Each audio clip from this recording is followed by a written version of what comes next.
Bismillahirrahmanirrahim. Alhamdulillahilladzi rafa'a aqwama wa hafadhu akhirin. Wassalatu wassalamu ala sayyidina Muhammadin sayyidil awwalina wal akhirin wa ala alihi wa ashabihi alladhina saballahu bihim alladhina wa admarul kafirina wa adharu kalimatal haqqa wal yakin. Amma ba'du.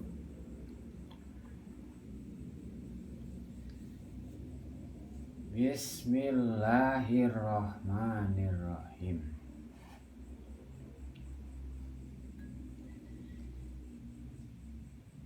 Lapad bismillahirrahmanirrahim eta disusun tina lapad bismi.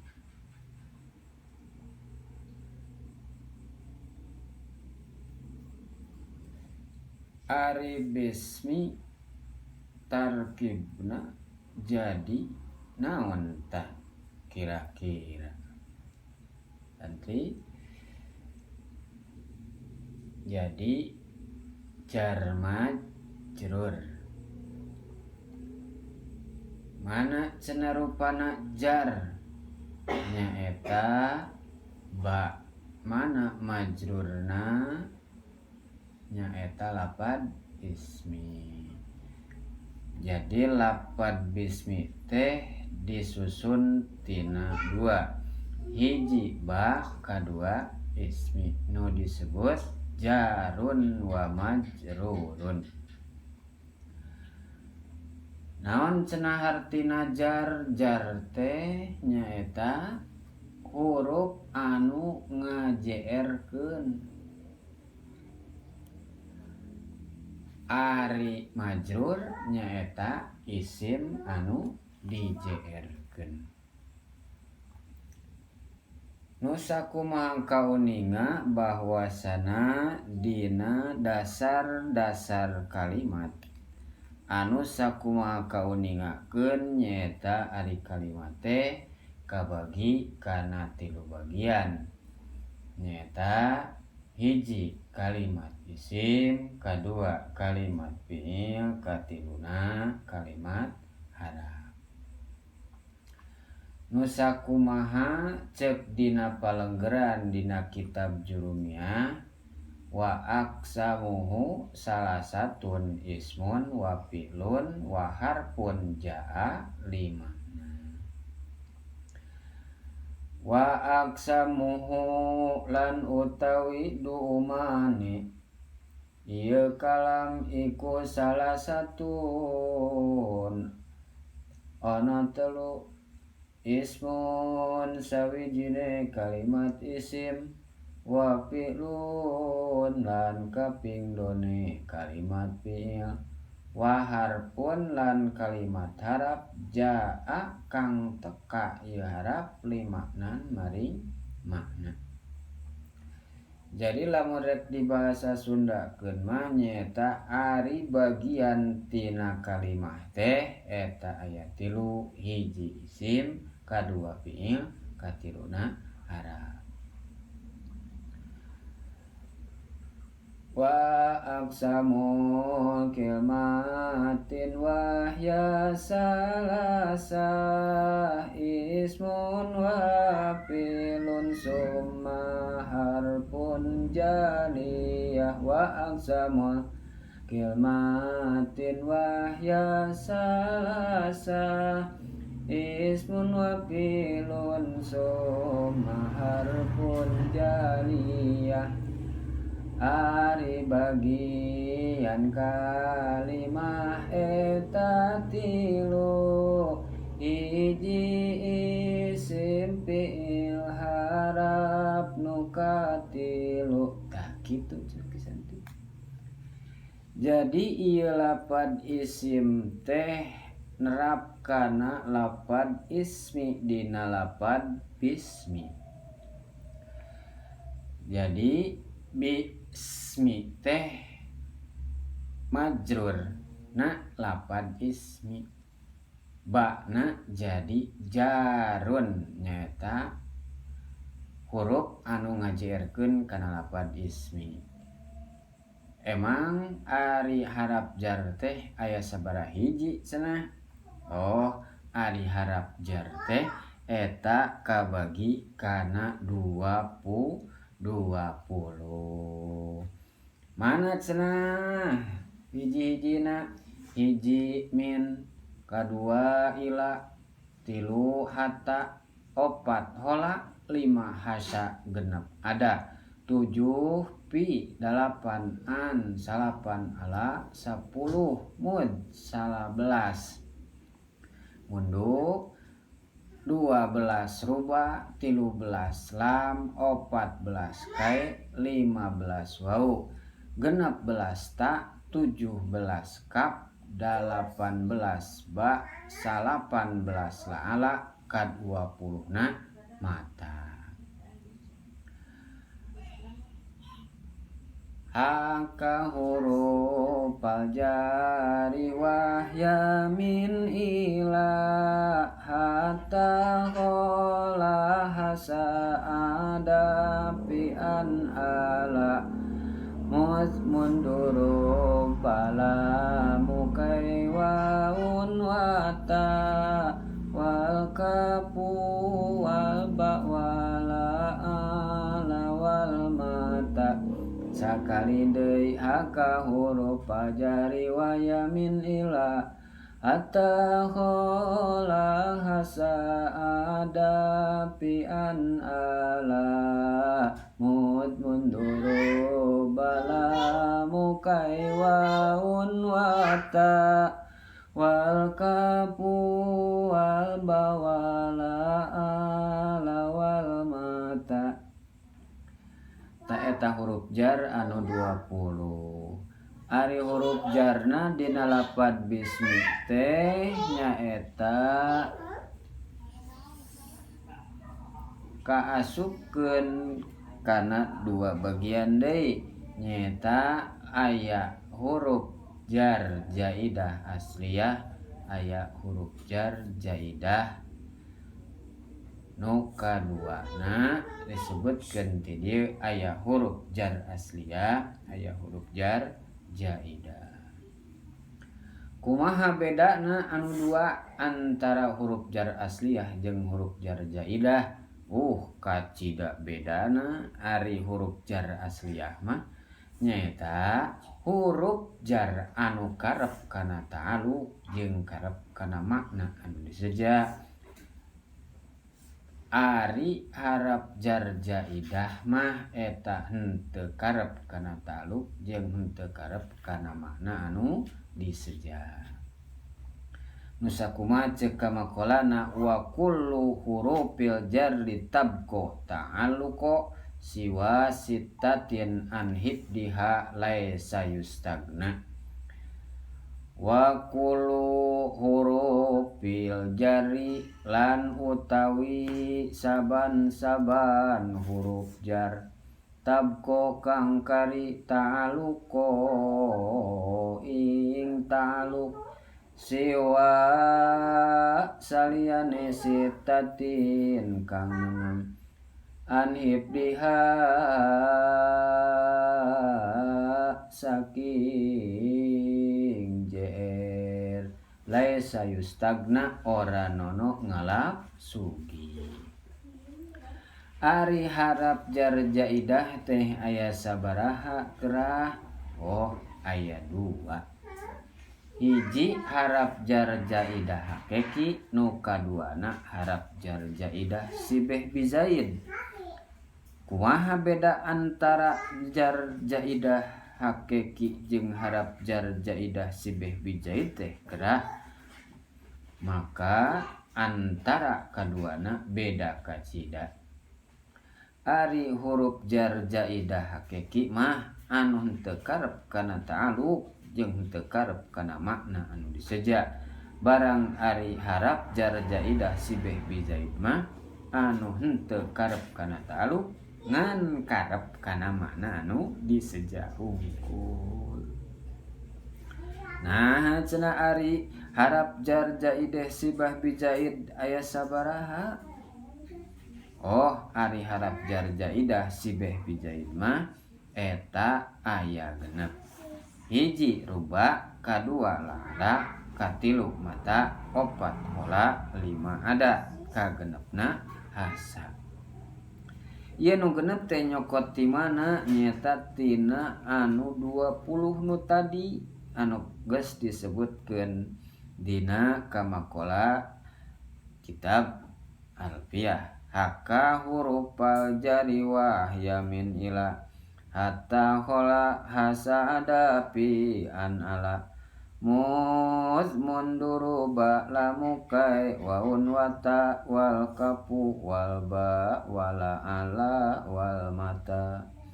Tak jadi genep teh nyandak tina anu 20 nyata lapad ruba la ala mata hola ada jeung hasa. Tapi cek sawarehna para ulama eta teh aya 7. Mana can anu ka-7na nyaeta harapna anu ka-7 teh kaf huruf tasbih. Nu sakumaha cek dina pangandikana majidun la ala ruba laula bimudmarin wa kapun litasbihin wa harpun lil istisna. Samang-samang salamun karep dijadikeun harap jar asliyah karep kana ta'aluk.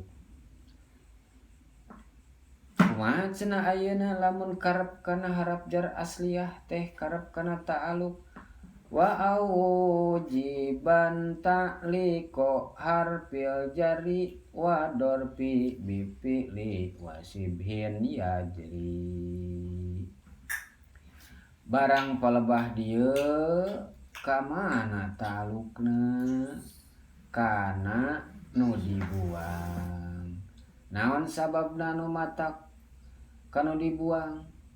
Oh, karena supaya puguh ngamimitian kitabku Bismillahirrahmanirrahim.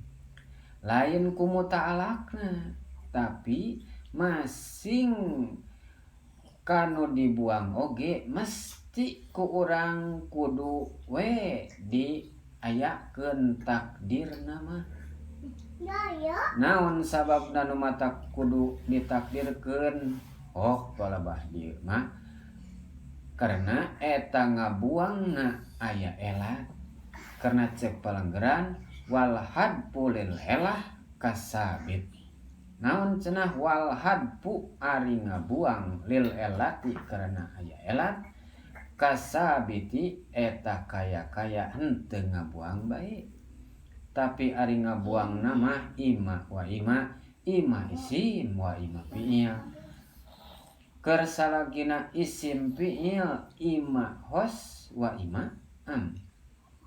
Keur salagina hos am ima muahhor wa ima muqaddam. Jadi ieu lapad ayeuna kana muta'alaqna meureunan lamun rek dijabarkeun eta mah arek isim atawa arek fi'il. Berarti jadi 2. Keur salagina dijadikeun isim atawa fi'il aya anu hos aya nu am. Tah. Berarti ngabagi deui aya isim hos aya isim am aya fi'il hos tur aya fi'il am. Jadi aya opat. Keur salagina hos am eta ge kabagi deui ima muahhor wa ima muqaddam. Naon cenah ima muahhor teh di dieu meureunan jadi isimna isim keur salagina dijadikeun tina bagian-bagian anu tadi maka urang contohkeun supaya jelas seperti mana contohna ayeuna keur nakdirkeun muta'alaqna lapad bismillahirrahmanirrahim hiji ku fiil hostur muahhor nyata seperti lapad bismillahirrahmanirrahim alifu talapad alifu teh eta muta'alaqna fiil bari jeung muahhor dipanderikeun hiji tah kedua nyontoan kana nakdirkeun muta'alaqna lapad bismillahirrahmanirrahim ku isim hostur muahhor mana nyaeta seperti lapad bismillahirrahmanirrahim ta'lifi tah ieu lapad ta'lifi nunjukkeun kana isim hostur muahhor dua katiluna mana nyaeta keur nakdirkeun muta'alaqna lapad bismillahirrahmanirrahim ku fiil amtur muahhor seperti lapad bismillahirrahmanirrahim abtadi'u tuluy nu kaopatna mana contona keur nakdirkeun muta'alaq lapad bismillahirrahmanirrahim ku isim amtur muahhor nyaeta lapad bismillahirrahmanirrahim ibtidai sabaraha hiji tah nu kalimatna nyontoan kana nakdirkeun muta'alaqna lapad bismillahirrahmanirrahim ku fiil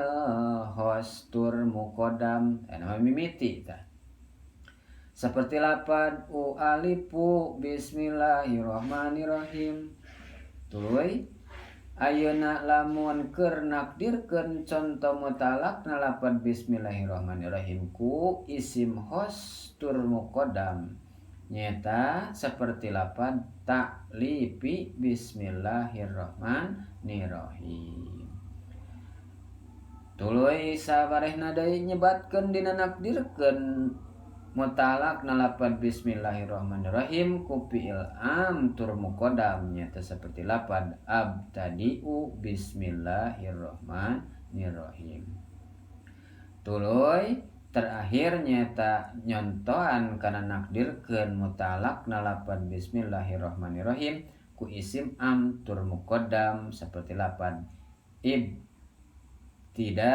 bismillahirrahmanirrahim tah jadi sajumlahna ayeuna tina muta'alaqna lapad bismillahirrahmanirrahim teh aya 8 tapi aya 8 teh lamun keur ngitung-ngitung takdim takhir hosana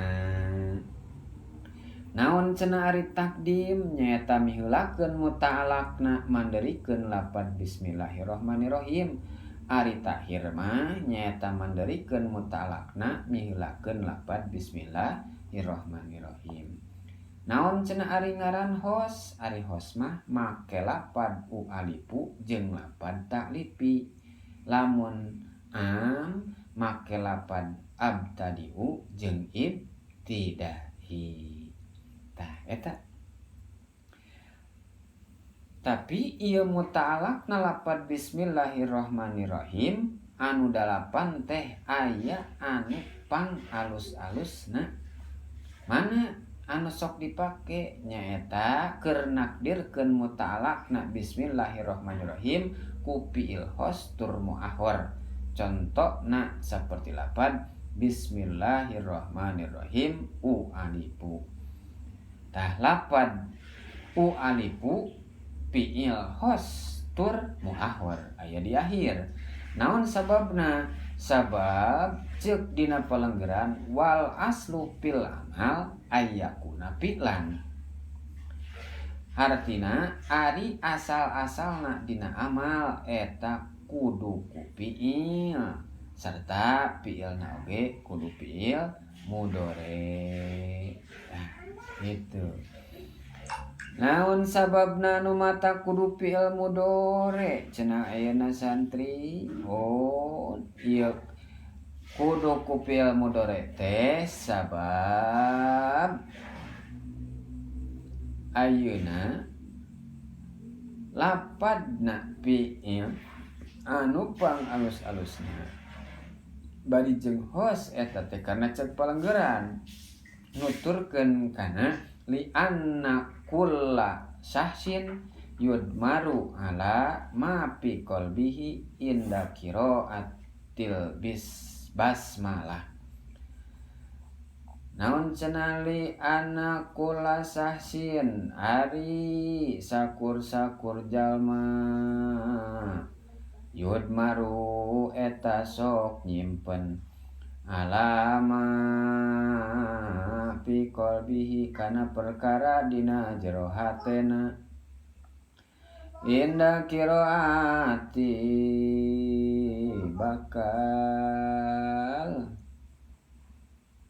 dipigawe kumanehanana nalika maca atawa ngucapkeun al basmalah kana lapad bismillahirrahmanirrahim.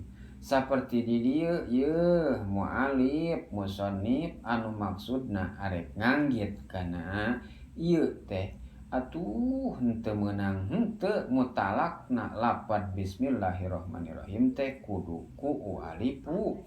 Karena beda antara nganggit jeung ngamimitian mah.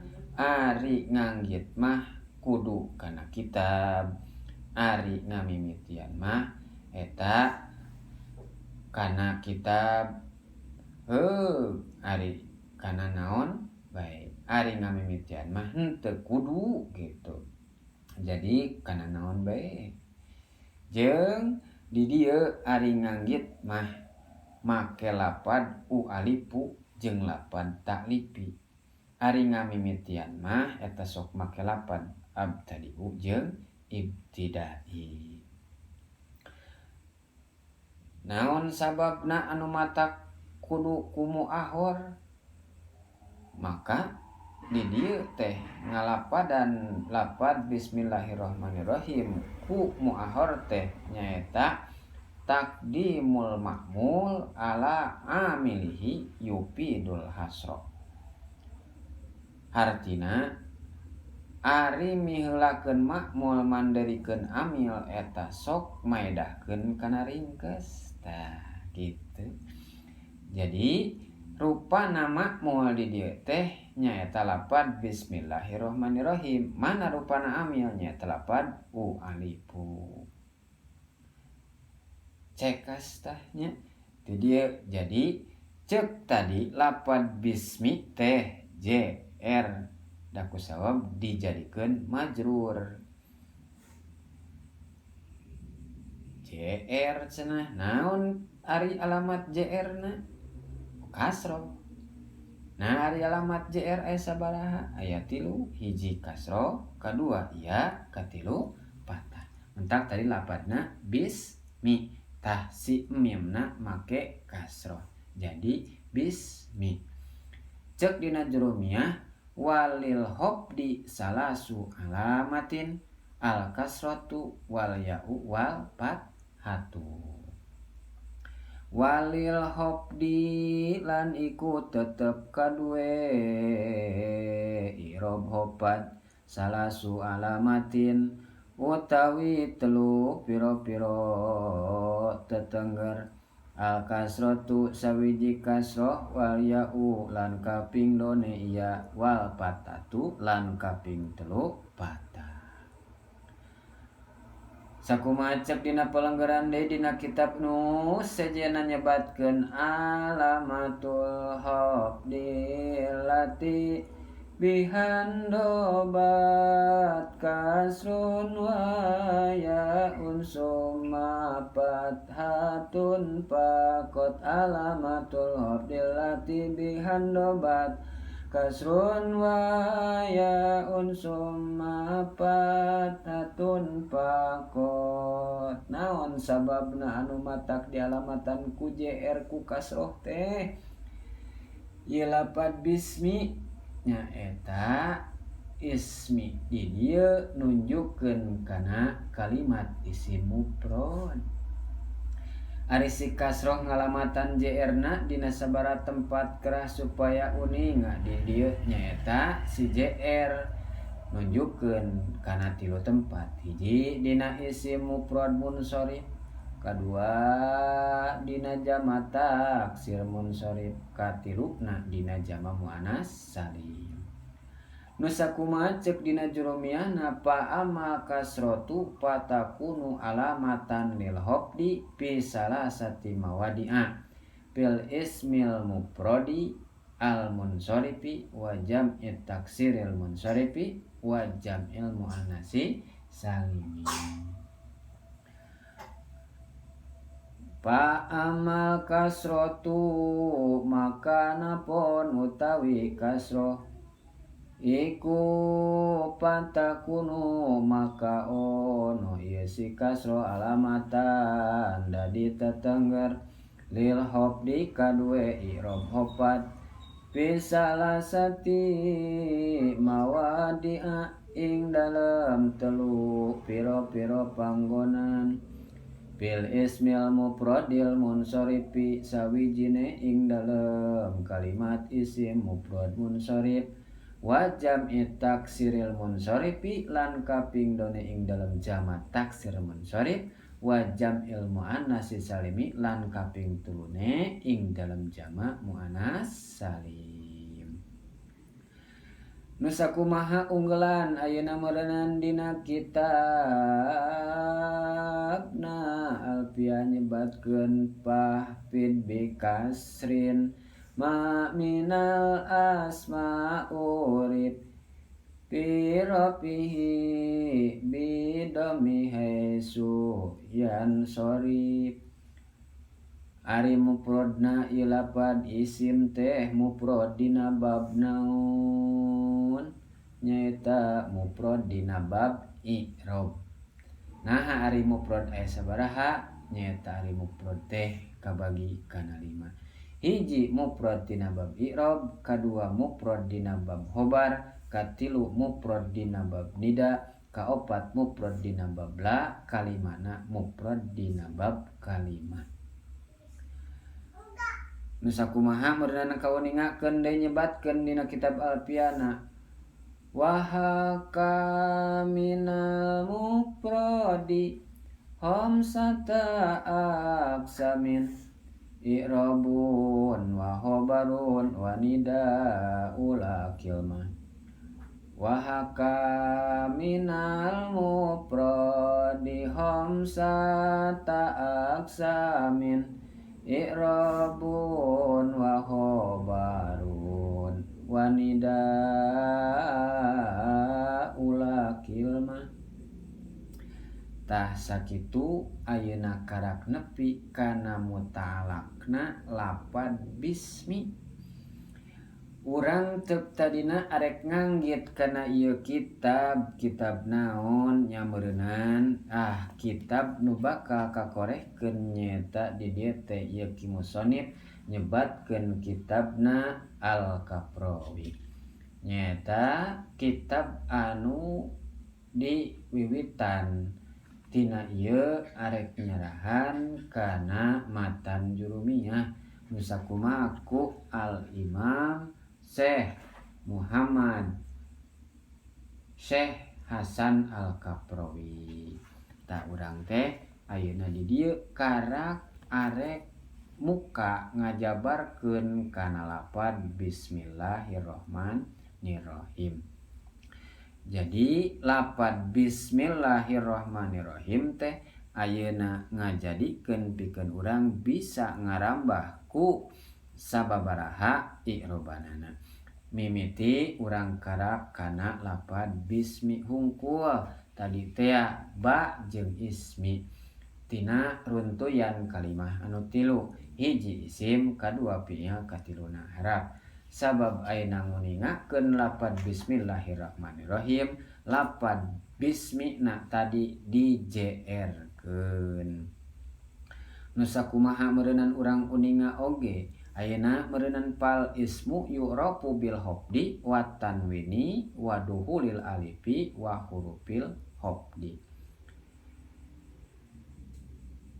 bil jari wa tanwini wa nida wa al wa musnadin lil ismi tamyijun hasal Ari ciri isim eta aya 5 hiji jer jeung tanwin kaduana tilu nida jeung anu kaopatna jeung musnad anu jadi kalimana.